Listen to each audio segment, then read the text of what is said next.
Let me take you back to a Tuesday afternoon. I was 23 years old. I had just gotten paid. My first real paycheck from my first real job. And I remember sitting in my car in the parking lot of my job, looking at my bank account on my phone and thinking, I made it. $480. After taxes, after the health insurance they said was a great benefit, after the parking fee I never agreed to. $480. I had rent, I had student loan payments, I had groceries to buy. And I had absolutely zero idea what I was doing with any of it. I did what most of us do. I guessed. I improvised. I figured I'd sort it out later. Spoiler, I did not sort it out later. By the time I was 26, I had made 5 money mistakes that cost me not just dollars, but years. Years of building, years of growing, years I can never get back. But here's the thing. You don't have to lose those years, because today I'm giving you the full list. Everything I did wrong, why I did it, what it actually cost me, and exactly what you should do instead. No shame, no judgment. Just the truth. Let's go. Mistake number 1. I thought budgets were for people who didn't make enough money. Okay, deep breath. Because this one is embarrassing. When I first started working, I genuinely believed that budgets were for people who were struggling. Like rich people don't budget, successful people don't sit there counting every dollar. If you're good at making money, you don't need to track it. It just works out. That was my actual logic, and I held on to it for almost 2 full years. Here is what was actually happening during those 2 years.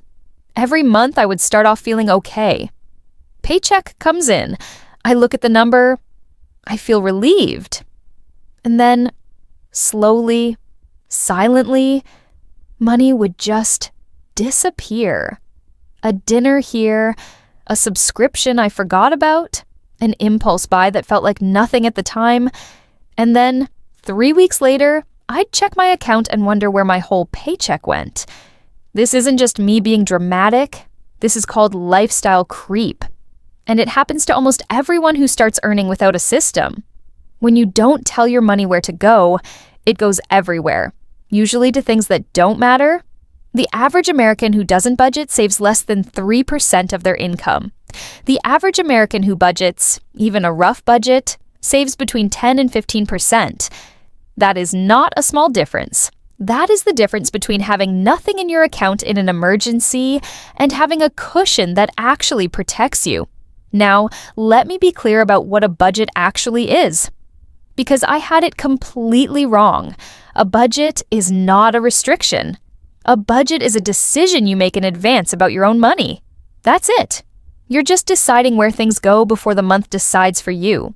The simplest budget framework that actually works for beginners is the 50-30-20 rule. 50% of your take-home pay goes to needs: rent, groceries, transportation, utilities. 30% goes to wants: eating out, entertainment, shopping.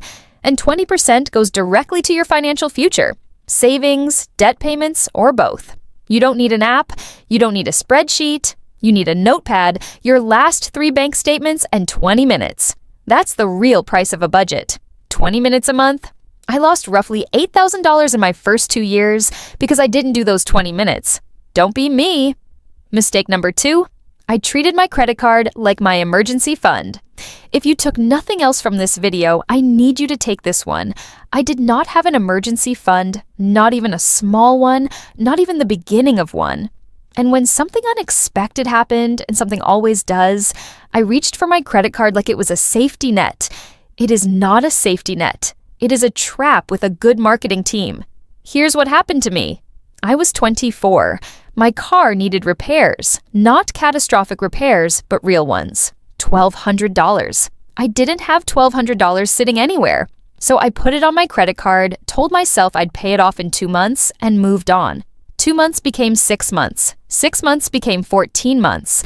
And by the time I actually cleared that debt, I had paid about $340 in interest on top of the original $1,200. That repair cost me $1,540. Not $1,200. Interest is invisible until it isn't. By the time you feel it, it's already been working against you for months. The rule is this: Before you do anything else financially, before you invest a single dollar, before you think about building anything, you need a starter emergency fund. Most financial experts agree.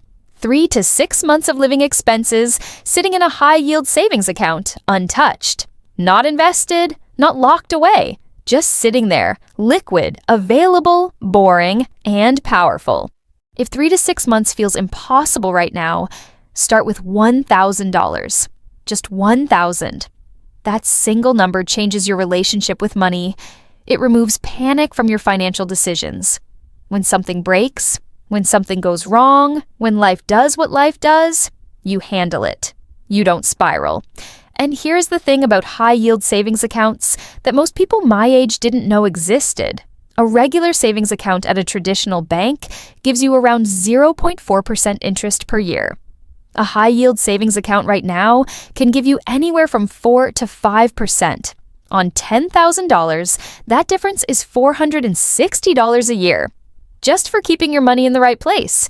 The emergency fund is not exciting. Nobody makes YouTube videos celebrating their savings account, but the people who have one sleep better at night. I know, because I'm one of them now. Mistake number 3. Every time I earned more, I spent more. This one is almost cultural. Almost everyone does it. And almost no one talks about it as a mistake, because at the time it feels like a reward. I got a raise at 25. A good one. Almost $8,000 more per year. And I remember feeling genuinely proud. I had worked hard. I had performed. I had earned this. So I moved into a nicer apartment, upgraded my car, started eating at better restaurants, bought things I had been holding off on buying. Within 4 months, I was living the exact same paycheck-to-paycheck life I was before the raise, just with better furniture. This is lifestyle inflation, and it is one of the most dangerous financial forces that exists, specifically because it never feels like a mistake. It feels like progress. Here is the math on what I actually threw away. $8,000 more per year over 3 years is $24,000. If I had kept my lifestyle the same and invested even half of that raise, $4,000 per year, in an index fund averaging 7% returns by the time I was 32, that money would have grown to over $40,000. Not 24, 40,000. Compound interest rewards people who don't inflate their lifestyles. It punishes people who spend every dollar they earn. The move, and this is what wealthy people actually do, is to practice something called a savings rate raise. Every time your income goes up, your savings rate goes up first.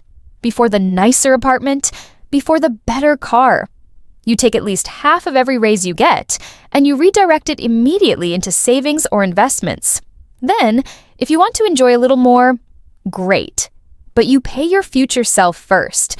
This single habit, applied consistently from your 20s, is the difference between retiring comfortably and working until you physically can't anymore. Mistake number 4, I didn't touch my employer's 401k until it was almost too late. All right, this one still hurts when I talk about it, because it was free money. Literally free money sitting on a table, and I walked right past it for almost 2 years. When I started my first real job, HR gave me a packet. Big stack of papers, benefits, insurance, retirement options. I put the packet in a drawer. I had more important things to think about: rent, groceries, figuring out how to be an adult.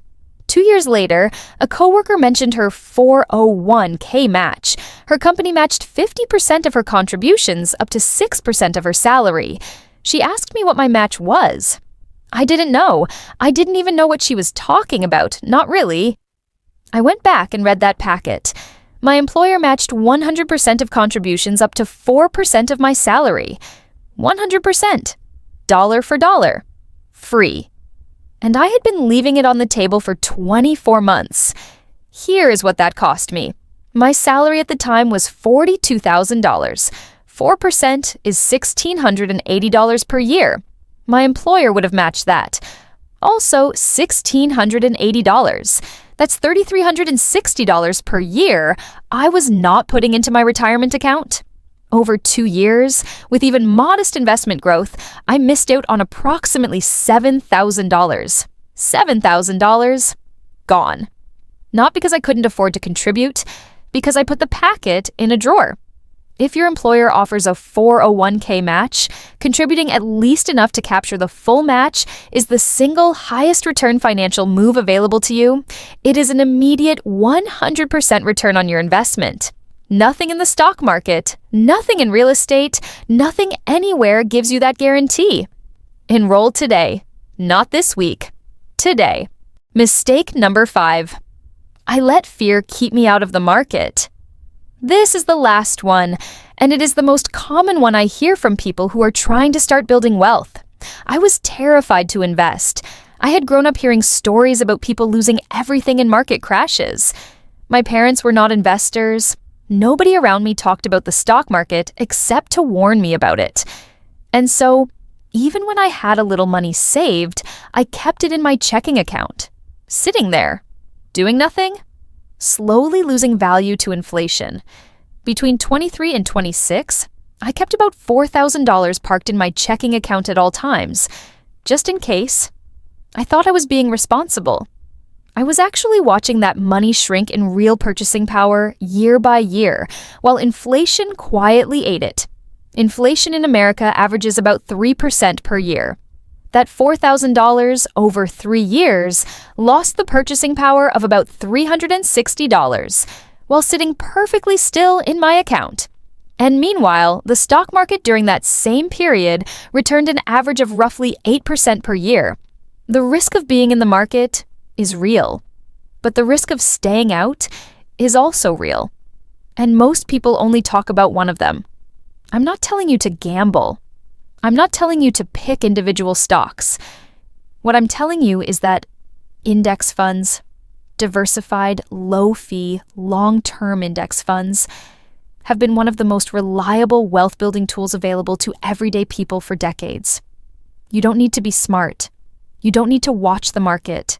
You put money in, you leave it alone, you let time do the work. The best time to start was 10 years ago. The second best time is right now. Closing. Your 20s are not over. Act like it. So let's bring it home. 5 mistakes, 5 real, costly, completely avoidable mistakes that I made so you don't have to. Number 1, I lived without a budget and watched money disappear into nothing. The fix is 20 minutes a month and the 50-30-20 rule. Number 2, I used my credit card as an emergency fund. The fix is building a starter fund of $1,000, then 3 to 6 months of expenses in a high-yield savings account. Number 3, every raise I got, I spent. The fix is a savings rate raise. Take at least half of every income increase and redirect it before you even feel it. Number 4, I ignored my employer's 401k match for 2 years. The fix is 3 words. Enroll. Right. Now. Number 5, fear kept me out of the market. The fix is starting small, consistent in low-fee index funds, and trusting time to do the compounding for you. Here's the truth about your 20s that nobody tells you. They feel long when you're in them, but they are the most powerful financial decade of your life. The money you start building at 23 compounds differently than money you start building at 33. Not because you're better or worse at it, because of math, because of time. Every year you wait, you're not staying even. You're falling behind a version of yourself that started a year earlier. I can't give you back my 20s, but you still have yours. And now you know exactly what not to do with them. If this video helped you see something differently, I want to know. Drop a comment below. Tell me which of these 5 mistakes hit closest to home. And if you've made one I didn't cover, tell me that too. Because every week on this channel, we go deeper. We go further. We talk about the things nobody taught us because someone should have. Hit subscribe. Share this with someone in their 20s who needs to hear it. And I'll see you in the next one.